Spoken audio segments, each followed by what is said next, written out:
Thanks for tuning in to Dub World. Today I have something very exciting for you. I'm going to remove and install a pop-top seal for a Eurovan Winnebago Full Camper. I know you're saying that's not really exciting, but the exciting part is the seal that we're putting on the camper. This is a seal that I found that is nearly an exact reproduction of the Winnebago pop-top seal. It's unlike any others that I've seen in the aftermarket for sale, and the quality is top-notch. In my opinion, after reviewing this seal, it's probably going to be the last pop-top seal that you'll ever need to install on your camper. So if you want more information about it, check the description box below. I'll let you know how you can get it. So without any further delay, let's get to removing this seal and putting on the brand new one. So you really don't need much as far as tools go. You're going to need a ladder so you can get up high, and you're going to need some cleaning supplies to clean the roof before you install the new seal. So it's just a matter of getting up here and pulling it down.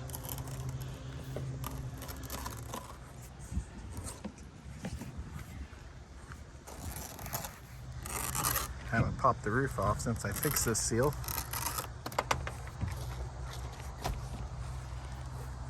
Yeah, and there we go. Now what we've got to do is get the new seal and get it installed. So just how long is the Eurovan Winnebago pop-top seal?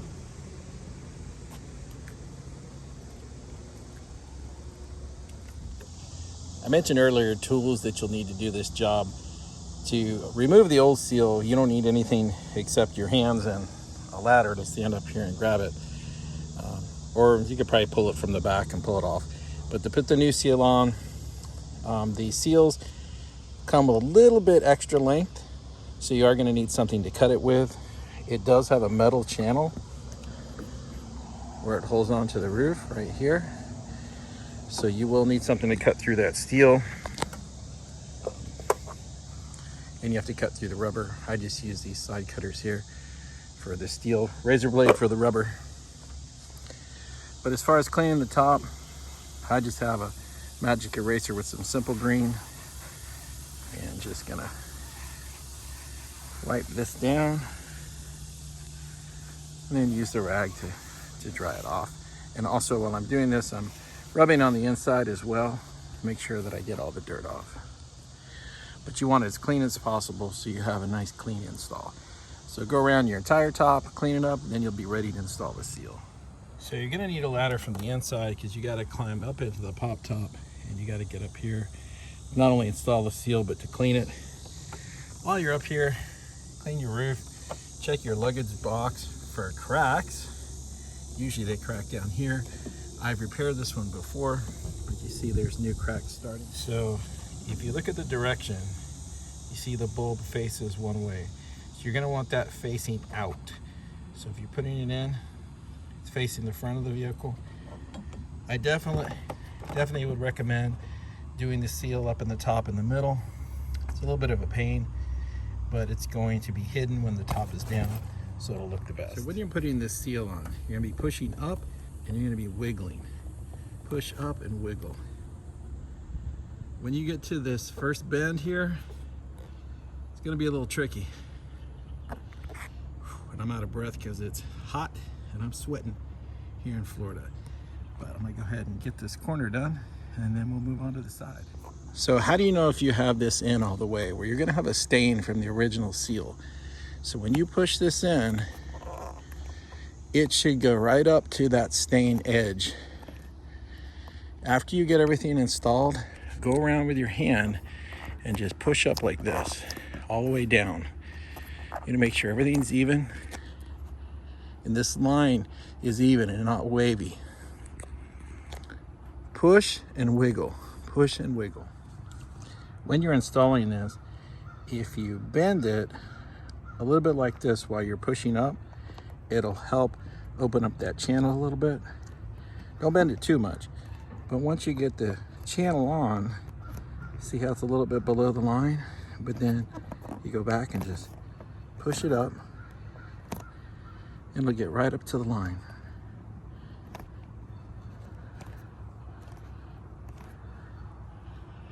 And if you've got the seal laying on your roof like this, there shouldn't be any issues with it falling off. If you want to put some type of a clamp behind where you've worked, you can do that, but it's not necessary. The metal channel in here that grips to the roof is really strong. Okay, so the corners do take some finessing. So you're gonna have to get back here and push from behind. What I would say is wrap it around, get it to about this point, get this tight, and then start working the corner. And you want to pull this bulb out so that it's down like that, so it's going to seal. You don't want it flipped up like this. Make sure it sits down.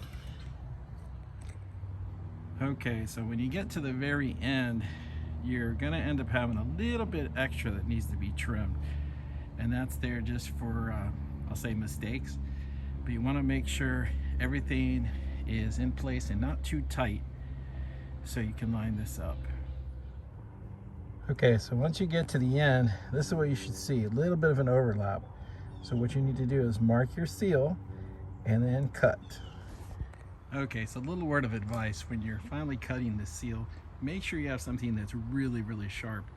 Fortunately, the blade I was using was not so sharp and didn't cut a nice even cut with the seal. But what you want to do is you want to, as you're putting on this last piece, put the end on, sorry, my finger, right where it is in the middle.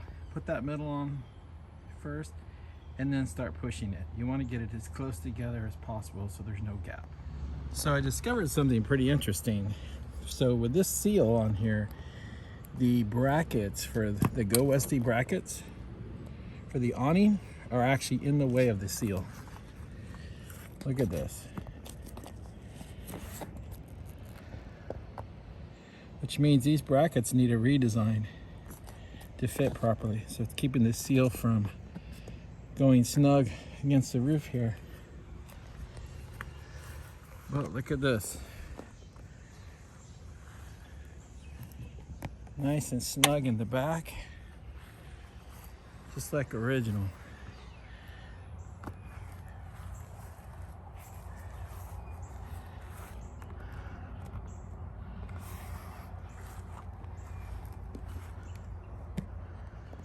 So when you're done, this is what you should have left. A little piece like this. Like I said, you've got 27 feet of seal, and you don't actually need 27 feet.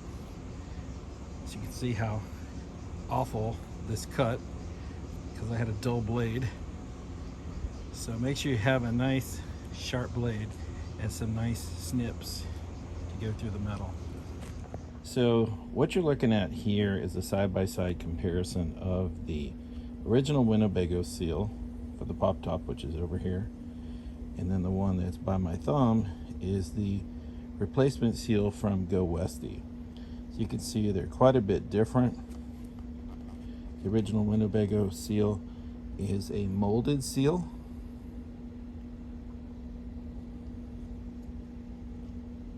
Of course, the shape is quite a bit different. The Go Westy seal is not molded, it's a bonded seal. And you can see here, this is a new piece of the Go Westy seal. This was the extra piece that was left over after I did the install and sitting inside my garage. But as you can see here, it just separated just like what it did on the van. So just a simple push to the side and this seal separates just like that. So whoever manufactures this seal just glues it to this channel.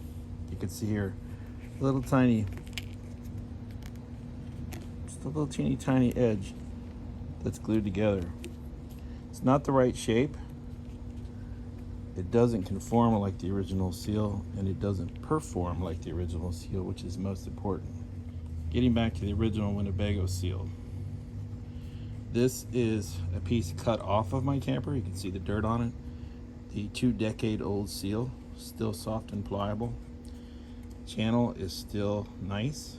You can see the rust there from the steel where it was cut. But you notice how it's bonded together.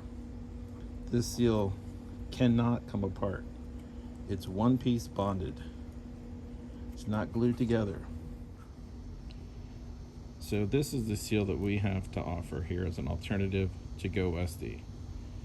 This seal is molded just like the original Winnebago seal. It's all one piece, as in the molding process goes. It's not glued together in any way. It cannot fail like that Go SD seal. Let me show you this seal side by side with the original Winnebago seal. Okay, so original Winnebago seal is the one on the left. One on the right's the new seal. Keep in mind, obviously, this is a brand new seal on the right. The one on the left was on the vehicle for 20 years, so it's kind of shaped the way it is because it's sitting there. These two seals are almost identical. There's a little tiny bit of a size difference, but it is the closest seal that we've been able to find that matches the original Winnebago design. So if you're looking to restore your camper to something that is more of a factory design, and more importantly, something that is going to last, this is the seal you want to go with. So if you're interested, check the description box on how to order a replacement seal that's going to fit and perform like factory. And that's all for today. Thank you again for tuning in. Please, if you haven't subscribed, do so. It helps the channel grow. Commenting and sharing the videos does the same. As always, I appreciate every one of you who watches. I thank you so much, and I'll see you next time on Dub World.